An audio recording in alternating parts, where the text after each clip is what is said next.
हरिओम, ओम आनंद में, ओम शांति में, ओम ज्ञान में आप सभी दर्शकों का हमारे चैनल पर स्वागत है। आज हम लोग बीएड थर्ड सेमेस्टर के अंतर्गत भारतीय महिलाओं के धर्म के अंतर्गत क्या स्थिति है, इसके विषय में हम लोग चर्चा करेंगे। अगर हम बात करें भारतीय महिलाएं यानी भारतीय भूखंड पर निवास करने वाली सभी नागरिक महिलाएं क्या कहलाएंगी? भारतीय महिलाएं। अब धर्म क्या है? धर्म क्या है? प्रत्येक समय में, प्रत्येक परिस्थिति में, प्रत्येक कार्य में, प्रत्येक व्यवहार आचरण में जो उत्तम अवस्था का वर्णन करता है वही क्या कहलाता है? धर्म। यानी हर चीज़ की उत्तम अवस्था की जो व्याख्या करे, आदर्शात्मक स्वरूप की जो व्याख्या करे वही क्या कहलाता है? धर्म। वह चाहे आपके रोज़मर्रा के जीवन शैली से संबंधित हो, चाहे आध्यात्म से संबंधित हो, चाहे इतिहास से संबंधित हो, चाहे किसी मूल्य से संबंधित हो, उसके यानी धर्म हर परिस्थिति का एक उत्तम स्वरूप को बताता है, एक आदर्शात्मक स्वरूप को बताता है, एक उत्तम व्यवहार, क्रियाकलाप, नियम और आदर्श को बताता, उसी को क्या कहते हैं? धर्म। धर्म के विषय में हम लोग डिटेल में पिछले वीडियो में चर्चा कर चुके हैं।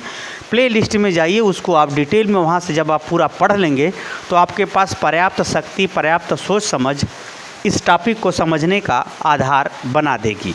तो आइए हम लोग देखते हैं भारतीय महिलाओं की धर्म के अंतर्गत क्या स्थिति है, उसको हम देखेंगे। आइए इसको देखते हैं। अगर कम शब्दों में कहें, थोड़े शब्दों में कहें तो धर्म के अंतर्गत अप्रत्यक्ष रूप से संगठित शक्ति का स्रोत या संगठित व्यवहार का स्रोत महिलाएं ही हैं। क्या है? महिलाएं हैं। उन महिलाओं में सबसे ज़्यादा भूमिका होती है माँ की। इसके बाद पत्नी या अन्य भी हो सकते हैं या होते भी हैं। यानी महिलाएं जो है धर्म के अंतर्गत जो महिलाओं की स्थिति है या जो व्यवहार है वह अप्रत्यक्ष रूप से संगठित शक्ति के रूप में, एक संगठित ऊर्जा के रूप में देखने को मिलता है या पाया जाता है। एक सिंपल भाषा, एक सामान्य भाषा में कहें तो। आइए इसी सब बातों को हम लोग डिटेल में चर्चा करते हैं कि भारतीय महिलाओं की स्थिति धर्म के अंतर्गत कैसी है। अब इसको देखिए पॉइंट वाइज। अब नंबर 1, प्रारंभ और विकास की तीव्रता। ये बड़ा है तो माँ से या संस्कार में जो है बच्चा सबसे पहले पहचानता है माँ को। तो माँ का जो आचरण है जितना ही पवित्र होगा, बोली, भाषा, सभ्यता, शैली, रहन सहन, खान पान जितना ही पवित्र होगा उतना ही वह अच्छे कार्यों का, अच्छे स्वभाव का, अच्छी बोली भाषा इत्यादि की अभिव्यक्ति का प्रारंभ माँ के द्वारा सभी जनरेशन में या समाज में होता है। यानी धर्म के अंतर्गत धर्म का प्रारंभ माँ से होता है। और माँ जितना ही अच्छे कार्यों के प्रति दृढ़ होगी, सही होगी, उतना ही जो है बालक जो है धर्म के प्रति अधिक विश्वास और अधिक तीव्र होगा, अधिक कुशाग्र होगा, अधिक समझने वाला होगा, अधिक व्यवहार करने वाला होगा। इसीलिए जितने भी हमने तो अधिकांश दार्शनिकों के ऊपर माँ के धार्मिक होने का ऐसा प्रभाव मैंने देखा जिसके वजह से आज उनका ज्ञान, उनका व्यवहार, उनका निर्देश पूरे विश्व के लिए, हर समाज के लिए एक मार्गदर्शन के रूप में बना हुआ है। तो यानी हम ये बात कहें कि धर्म का प्रारंभ होना, धर्म का शुरू होना, धर्म का अंकुरण होना महिलाओं से ही होता है, अंकुरित होना। और उसकी विकास, उसकी गति भी माँ की ही देन होती है, महिलाओं की ही देन होती है। तो ये रहा धर्म की पहली स्थिति महिलाओं की धर्म के अंतर्गत। दूसरा अगर देखें तो सहनशीलता। समाज चाहे किसी भी अवस्था में रहा हो, चाहे समाज का आधुनिक स्वरूप हो या प्राचीन या ऐतिहासिक या पौराणिक, समाज में जो सहनशीलता है, अच्छे कार्यों के लिए कष्ट उठाना, अच्छे कार्यों के लिए सहनशीलता, यानी जैसे हम पढ़ते हैं तो पढ़ाई में भी कष्ट होता है, वो अगर आप सह जाएंगे तब आप सुख तक या ज्ञान तक पहुँचेंगे। इसीलिए सुख चाहने वाले को ज्ञान नहीं होता और ज्ञान चाहने वाले को सुख नहीं होता, क्योंकि वो जब कष्ट उठाएगा तभी ज्ञान होगा। तो जो अच्छे कार्यों के प्रति जो सहनशीलता है, जो धैर्य है, जो संतोष है, जो शांति है, वह भी महिलाओं की ही देन है। क्योंकि माँ जब उस अवस्था में, उस परिस्थिति से गुजरती है तो बालकों के अंदर वो गर्भ से ही संस्कार पड़ते हैं। और सहिष्णुता का तात्पर्य होता है अच्छे प्रवृत्तियों को बनाए रखना, अच्छे प्रवृत्तियों के प्रति आदत बना लेना। यानी सहनशीलता और अच्छे प्रवृत्तियों के प्रति एक आदत स्वभाव बना लेने का जो निर्माण है वह भी धर्म के अंतर्गत महिलाएं ही करती हैं। महिलाओं में भी करती हैं, पुरुषों में भी करती हैं। तो सहनशीलता और सहिष्णुता दोनों प्रवृत्तियां महिलाएं धर्म के अंतर्गत ही विकास करती हैं। तो धर्म के अंतर्गत महिलाओं की ऐसी भूमिका होती है। अगर हम बात करें संस्कारात्मक आदत, संस्कार क्या होता है? संस्कार एक प्रकार से अगर देखें तो मानव समाज में या परिवार में सामान्य व्यवहार संबंधी या सामान्य गतिविधि संबंधी जो एक प्रवृत्ति पाई जाती है, एक बोली, भाषा, रहन सहन, मैनर, मान्यता, विश्वास, प्रेम, आदत, स्वभाव जो होता है वही क्या कहलाता है? संस्कार। और भी सरल शब्दों में देखें तो संस्कार संबंधी समस्त गतिविधियाँ यानी खान पान, बोली, रहन सहन, वेशभूषा, जो रंग ढंग है, सभ्यता, ये सब क्या होता है? क्या कहलाता है? संस्कार। तो उन संस्कार का आदत डालना, समाज के अनुरूप संस्कार का जो व्यवहार सिखा देना, वैसा रुचि उत्पन्न कर देना, वैसा उसको ढाल देना, यह भी क्या होता है? धर्म के अंतर्गत महिलाएं ही ज़्यादा करती हैं। महिलाएं ही क्या करती हैं? ज़्यादा करती हैं। याद रखिए, हर समाज के नियम के पीछे कुछ न कुछ ठोस आधार रहे हैं जिसके कारण से वह समाज जीवित रहा है। उन ठोस आधारों को, उन समाज के मूल्यों को, समाज के आदर्शों को संस्कार के माध्यम से सिखाना महिलाओं की महत्वपूर्ण भूमिका होती है। तो आप देख रहे होंगे कि धर्म के अंतर्गत महिलाएं कैसे अप्रत्यक्ष रूप से ज़्यादा पुरुषों की अपेक्षा ज़्यादा महत्व रखती हैं। आगे देखते हैं संबंधात्मक नियंत्रण एवं निर्माण। संबंधों की हम क्या गरिमा रखें, संबंधों को हम कितना महत्व दें, किस रूप में महत्व दें, किस संबंध में महत्व दें, किस व्यवहार में महत्व दें, किस नियम से महत्व दें। तो संबंधों को का स्वरूप, नियम, व्यवहार, शैली, ये जो कुछ भी है वह भी एक धर्म का ही रूप है, क्योंकि धर्म संबंध के उत्तम अवस्था, उत्तम व्यवहार, उत्तम दृष्टिकोण की भी व्याख्या करता है। इसलिए संबंधात्मक नियंत्रण यानी संबंध के अनुसार हमारा उचित व्यवहार हो, उचित नियम के अंतर्गत हो, यह सब भी धर्म के अंतर्गत महिलाएं पुरुषों की अपेक्षा ज़्यादा सिखाती हैं, क्योंकि संस्कारात्मक गतिविधियां कम से कम 7, 8, 12 साल तक मानी जाती हैं, वह माँ के नियंत्रण में ज़्यादा होती है या महिलाओं के नियंत्रण में ज़्यादा होती है। इसीलिए संबंधात्मक नियंत्रण का सही रूप, सही शैली, सही व्यवहार, सही आदत, सही समझ का निर्माण करना भी महिलाओं के ही हाथ में है और उसका विकास भी करना महिलाओं के ही हाथ में है।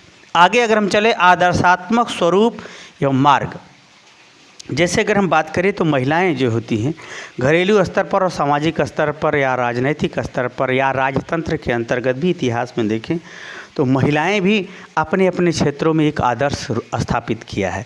जैसे अगर हम बात करें धन की देवी के रूप में माँ लक्ष्मी, ज्ञान की देवी के रूप में माँ सरस्वती एक आदर्श रूप है, सब लोग और पूजा करते हैं, अनुसरण करते हैं, मानते हैं।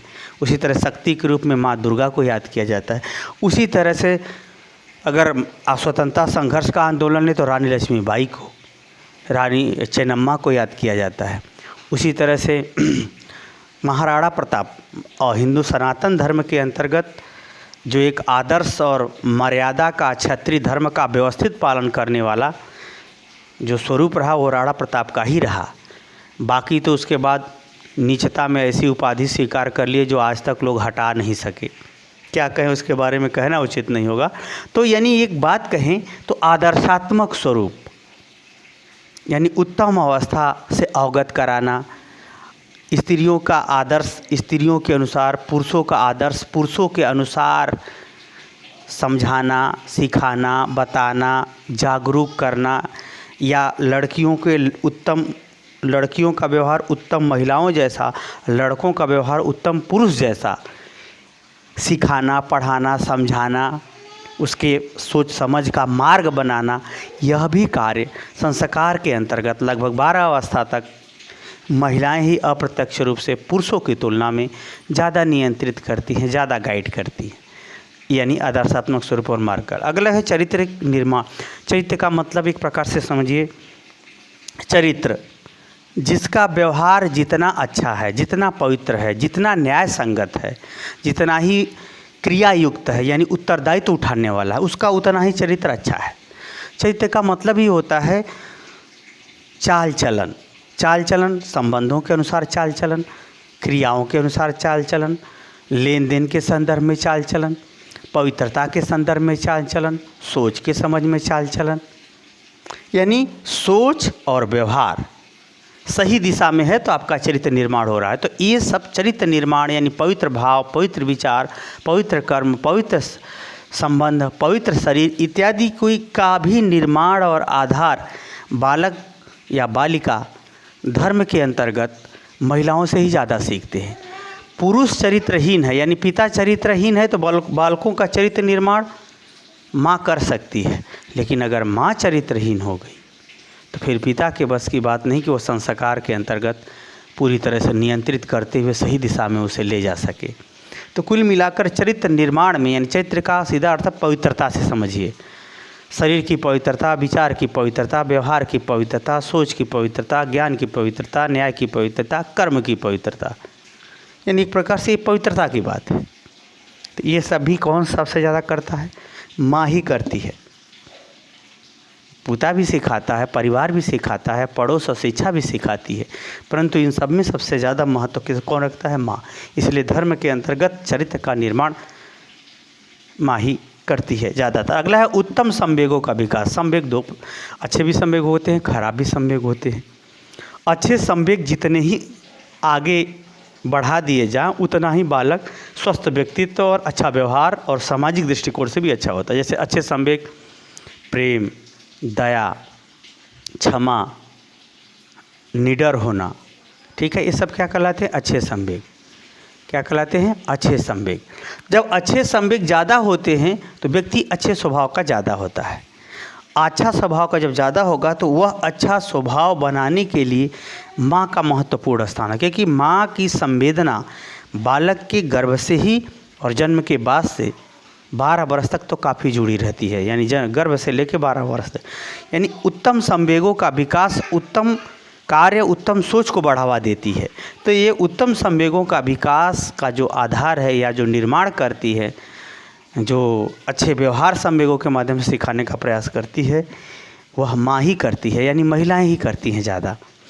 तो अच्छे संवेगों का विकास जब होगा तभी आप अच्छी भावनाओं का, अच्छी आदतों का, अच्छे बातों का महत्व आप ज़्यादा करेंगे और ज़्यादा व्यवस्थित व्यवहार करेंगे। तो ये सभी कौन सिखाता है? माँ, यानी महिलाएं सिखाती है। अगला है सामाजिकरण का विकास। समाज के अनुरूप व्यवहार करना, उसके नियम को मानना, उसके आदर्श मूल्य को स्वीकार करना, समाज के विभिन्न कार्यक्रमों, सामूहिक मान्यताओं, व्रत त्यौहार इत्यादि को स्वीकार करना, मानना, ये सब क्या कहलाता है? सामाजिकरण। तो सामाजिकरण की प्रवृत्ति से यानी समाज के अनुसार ढल जाना, समाज के विभिन्न गतिविधियों को अपना लेना, क्या कहलाता है? सामाजिकरण। ये सब भी प्रक्रिया माँ या महिलाएं जन्म के साथ ही, जन्म के बाद से ही धीरे धीरे अप्रत्यक्ष रूप से कहते, सुनते, बोलते, समझाते, घुमाते फिराते, विभिन्न कार्यक्रमों में भाग लेते महिलाएं पुरुषों की अपेक्षा ज़्यादा सिखाती हैं। आगे हम बात करें तो सांस्कृतिक संगठन। सांस्कृतिक संगठन का तात्पर्य है कि जो हमारी संस्कृति है उसको बनाए रखना, उसको एक नियम, एक नैतिकता, एक धर्म के अंतर्गत बांधे रखना, उसको जीवंत रखना। यह भी इसका सबसे प्रमुख आधार होता है? महिलाएं। क्या होती है? महिलाएं। तो क्या संस्कृतियों में धर्म नहीं होता है? होता है। इसीलिए तो मैं कह रहा हूँ कि धर्म हर जगह है। धर्म हर स्थिति में, हर परिस्थिति में, हर कर्म में, हर व्यवहार में, हर बात में, हर ज्ञान में, हर सोच में एक उत्तम अवस्था या आदर्श अवस्था की व्याख्या करता है।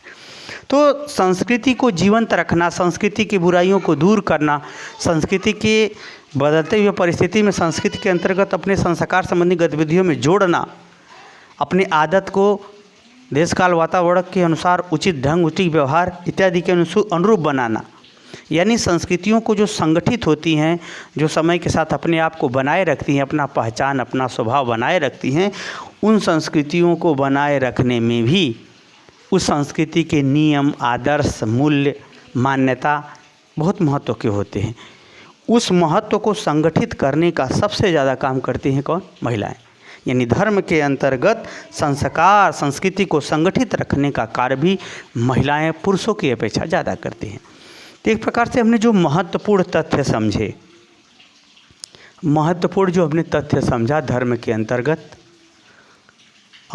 उसको मैंने व्याख्या करने की कोशिश की कि महिलाएं भले ही पंडित जी या पुरुष वर्ग धर्म के अंतर्गत प्रवचन करता हो, लेकिन उसको समाज में ढाल देना, समाज में उतार देना, बच्चों में डाल देना, बच्चों में उसे उतार देना, यह पुरुषों की अपेक्षा महिलाएं ज़्यादा करती हैं। तो मुझे उम्मीद है कि भारतीय महिलाओं की धर्म के अंतर्गत क्या स्थिति है, क्या दृष्टिकोण है, क्या व्यवहार है, क्या सोच समझ है, क्या पैटर्न है, क्या भावना और उनका विकास है, क्या निर्माण है, इसे आप समझ गए होंगे। समझ गए हैं तो बिना देरी किए 2-4 जगह शेयर कर दीजिए और चैनल को लाइक शेयर सब्सक्राइब कर दीजिए। हरिओम।